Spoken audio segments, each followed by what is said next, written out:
Hi, it's MJ Callaway here in my tiny Bounce Up studio. And today we have a guest that can probably give you a tip or two, and that is Megan Fleming. Welcome, Megan. Hi, MJ. It's nice to be here. Thanks for having me. Awesome to have you, because prior to the interview, I asked you a couple of questions and you gave some great tips that I can't wait to share with our viewers. Same here. Same here.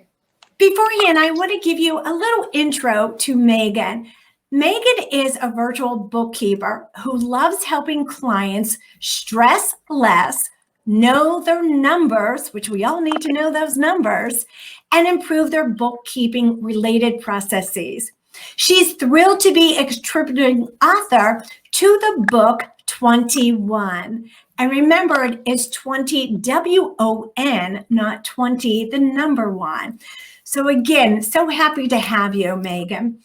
Before I jump in, could you share, the name of your company is called Cardinal Bookkeeping Solutions. Did I get that right?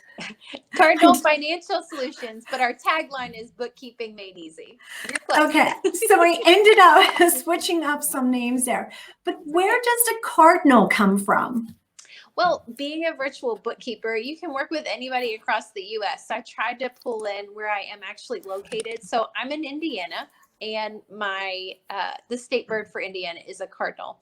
But it also has some family significance. My husband's grandmother loved birds before she passed, and the cardinal was her favorite. So it's kind of a dual choice there. It is. And it also, because you have that story behind, it's a great story that you can share that brands you. Mm-hmm. Absolutely. So Megan, part of the book project had to do with an aha that happened during the pandemic. And what I find really interesting is you were one of the few businesses that actually blossomed in 2020. Can you share? Sure. I started my bookkeeping business officially at the beginning of 2020, and like everyone else, had no idea what was coming. So I signed one client, and it was a substantial client for me. I wanted to stay home with my kids, and it was providing more than I thought it would from just one client. So I thought, oh, well, this is great. I'll just keep doing this and, keep chugging along. My husband and I kind of started brainstorming over the summer and discussed maybe adding him to the business at some point in the future. And so thinking, okay, well, I probably need to do some, actual marketing to obtain more clients, because that's how you get more clients, right? And so I just started getting active on social media. I'm a stay-at-home mom. We're in the middle of a pandemic. I can't go anywhere. I can't meet people that way. Could I jump in with one question, please? Sure. So it was summer of 2020 that you and your husband were talking about him coming into the business.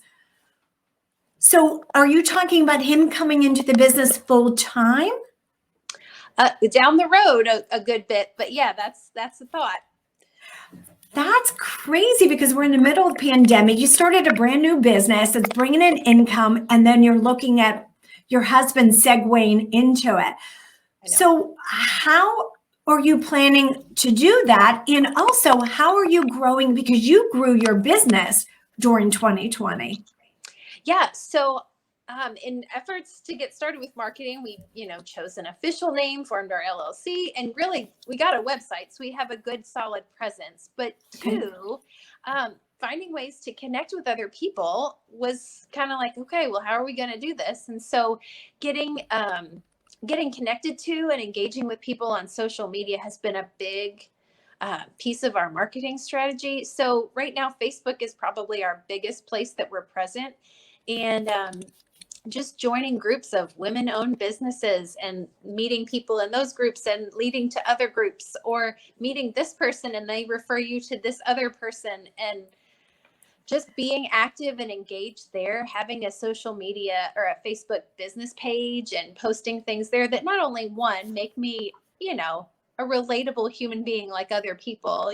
What are you having for this holiday, or how are you organizing your house, to trying to, show that you're an expert in your field and posting relevant article links, or, I've started blogging. So putting some content on my website, and then that drives traffic to my website to be able to kind of advertise there too. So that's kind of where we've gone. And I've just been surprised and pleasantly surprised at how well that has gone. So that actually is opposite of what people are saying about Facebook. You're hearing that people are not really getting the marketing from Facebook as they have in the past. Yeah, I kind of feel like the amount of time and work that you put into it is what you get out of it. If you're consistent and connecting with people, then it can really be helpful. But if you're not consistent, or you're not really in the right place, that can be a problem too. I mean, I've tried to show, as being a relatable person, but also providing value to people and being able to show that I really do want to be helpful before I even try to talk to someone about being a client. That really plays a part as well. But you can't do that if you're not engaged.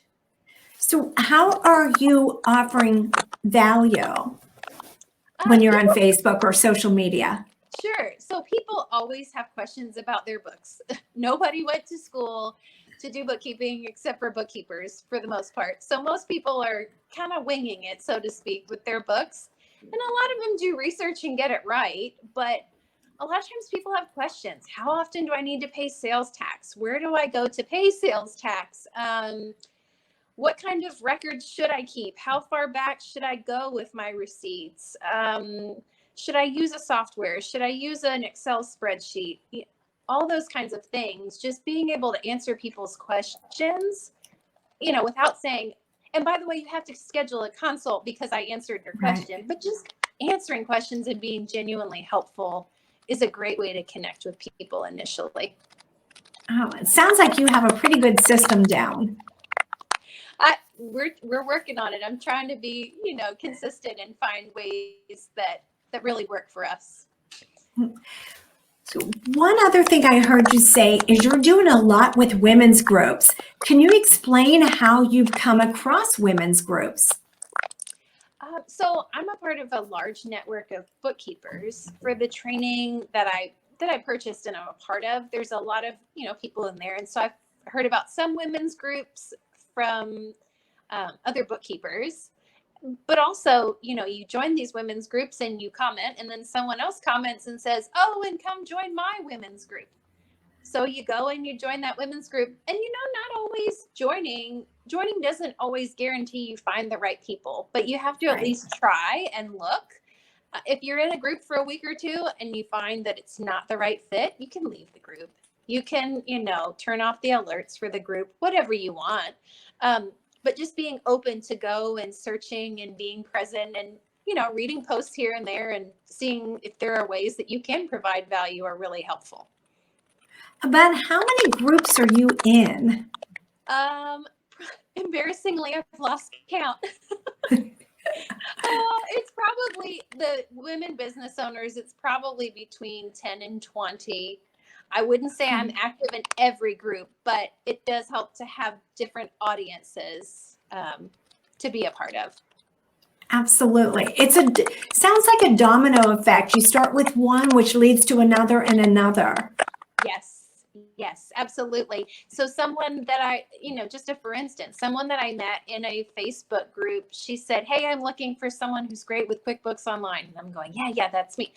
And so I ended up meeting her. Well, she's been a great referral source just from us connecting through that group. She's already sent me one and a perspective on the forefront within the last month, so you just never know.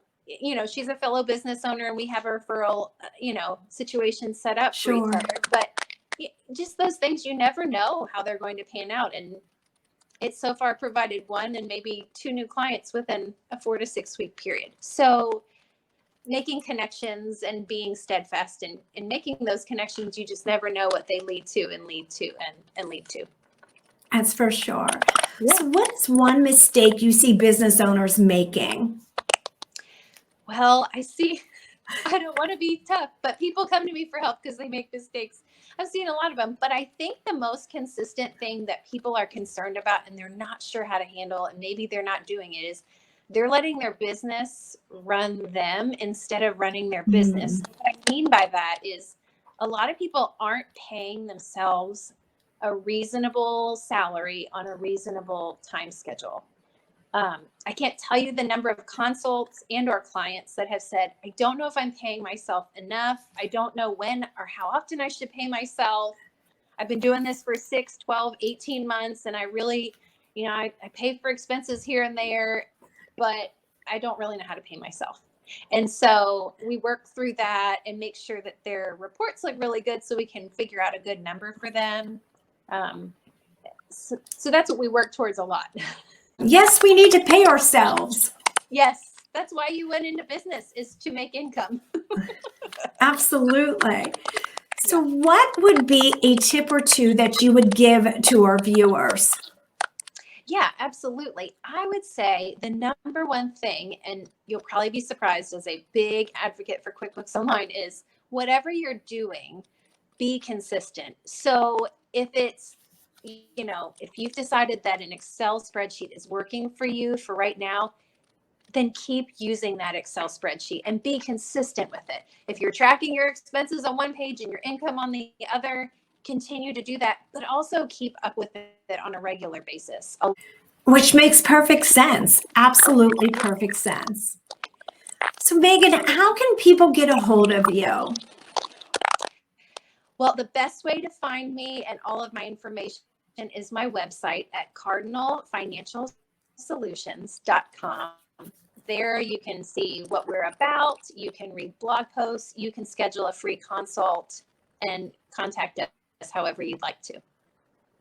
Thank you. Thank you, Megan, so much for your insight to our viewers. And I can't wait to read your chapter in the book 21.